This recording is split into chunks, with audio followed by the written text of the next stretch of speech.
I think I'd done the work to be ready when the moment came. And, it's the thing that doesn't always happen, but it happens sometimes. And you have to be ready. You have to prepare yourself to be ready when the moment comes, if it comes for you, I think.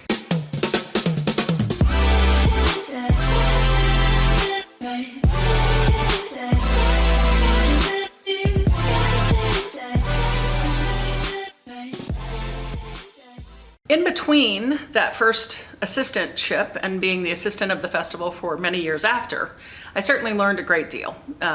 Whenever you're in a room with anyone else and you're the assistant to them, you get the great privilege of watching what's happening while they're paying you to do the work of support. So I took that very seriously, and I kept my eyes and ears open, and I learned things that I wanted to do all the time, things that I might do differently. How it all came together. I was very observant. I kept my own counsel, but I certainly absorbed everything I possibly could. I was not afraid to ask questions. And so when the time came, I was ready. So in the interim, when I wasn't doing the festival in the summer, I was also directing at other theaters. So I was, putting together different plays with different groups of artists and collaborators, working in different people's houses. I got to work at the Unicorn Theater. I was at the American Heartland Theater. I was at the Coterie for multiple shows. Did some shows with UMKC and other university programs. So I was amassing, quite a lot of shows within that time period. And then the moment came when Bruce Levitt, who had been the artistic director, who did not live in Kansas City, so he determined he was no longer going to continue in that position, and it became available. And I think it was a great combination of me being in a place where he could recommend me, because I'd done enough work that I think he felt I was ready to assume, a larger position. I think the board knew me at that point and had seen what my body of work was, and I didn't know everything I needed to know, but I knew a lot of what I needed to know, and was not afraid to work really hard, and was very committed and very passionate about the festival. I always have been since the first moment I got to be part of it. I will tell you that Shakespeare never lets you down. You can always find something worthwhile in every scene. Of course, I like some of the plays better than others. We all do. We have our favorites, but there's always infinite possibility in Shakespeare to interpret it, to understand it differently at different ages of your own life, as your own life experience catches up with you and how you want to tell a story, or your understanding and comprehension of what the emotional life is in particular characters, or the through line of the story overall. You grow, and Shakespeare expands with you and has already expanded probably before you even get there, but you just step into it in different ways. There's nothing else like being in the park, under the sky, under the stars, all those people, and all of the elements.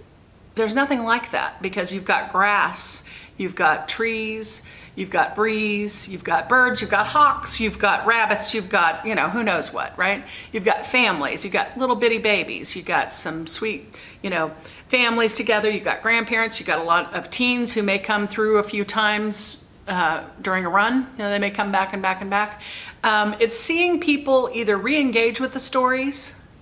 You see older people who've already seen them maybe, and they're seeing them differently now because they're also absorbing them from their life experience. And then you see some kids sometimes when they get it, because they get it. They always get it.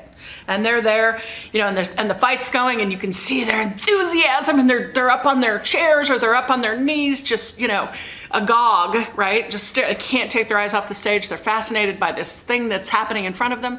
And then when you see them laugh at the comedies, what's better than a kid laughing, number one? And then you see them laughing at a Shakespeare comedy, and things that sometimes their parents are like, I don't know how they understand it. And you're like, of course they do, right? Because they're used to hearing stories, and they're open to stories, and in ways that adults aren't always. And they get it. It's not about, that we're up there speaking English. They get it if we're telling them a good story. So all of that, makes me love this festival. And it's hard work, everybody works really hard. Certainly Kansas City in the summer has its own challenges. Working outside has its own challenges, but there's also nothing like it when you finally get there. And you feel the energy of the people all forward.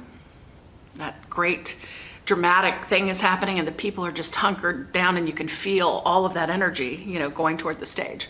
Or, when we did, I'm just going to say Midsummer Night's Dream, the last time we did it, the final performance of that, which, the play within the play just gets bigger and bigger and longer and longer and longer. And the laughter, when you hear that laughter just roll, from 2,000 people, I mean, what's better than that? So, across town, Missouri Repertory Theater, Pat McElrath was the artistic director, and I didn't know her, but when I was young, they did a show called Nicholas Nickleby, and it was an amazing, seminal moment in my life because I could see a play that was 8 hours long, and you would see 4 hours in the morning and come back and see the other 4 hours in the afternoon with a little break in between, or you could see it on 2 different days in parts. And it was life-changing. It was, I love Charles Dickens anyway. I knew the story. Seeing it come to life like that was incredible. The whole theater felt like it was full and populated by all of these amazing characters. And the fact that this woman, then I learned about that there was a woman in charge. And let me tell you, without it, it just became like, well, she can, look what she did.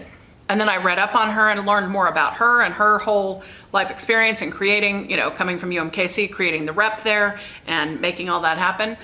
That's a great example to have in front of you. You don't have to know that person to understand and see what they've done, and so I held that within me. Cynthia Levin, who became a mentor as well and was one of the first people to hire me to direct a play and trust me.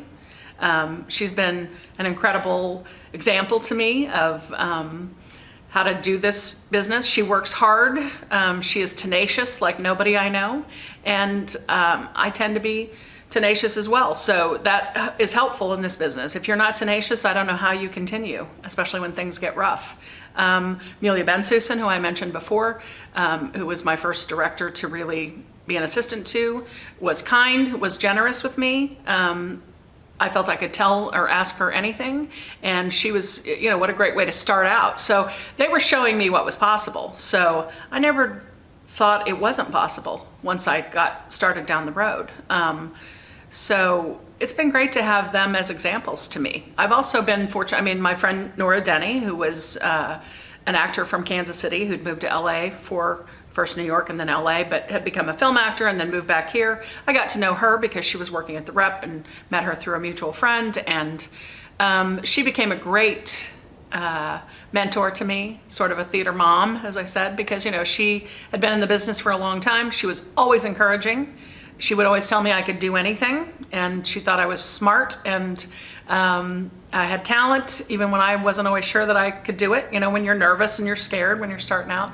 And it was great to have her as a rock of support as well. So I think I've been surrounded by great examples, who have also been really present for me. And so the spring is coming, so that means it's going to be warmer weather, which is great for all of us in the performing arts, as we think maybe we can do smaller socially distanced events outside. We can still continue to engage that way. So we're looking into a couple of things like that we can do, and looking forward to the time when we can safely join together with people in Southmoreland Park again. And I'm not yet sure when that's going to be, but pay attention, we'll let you know.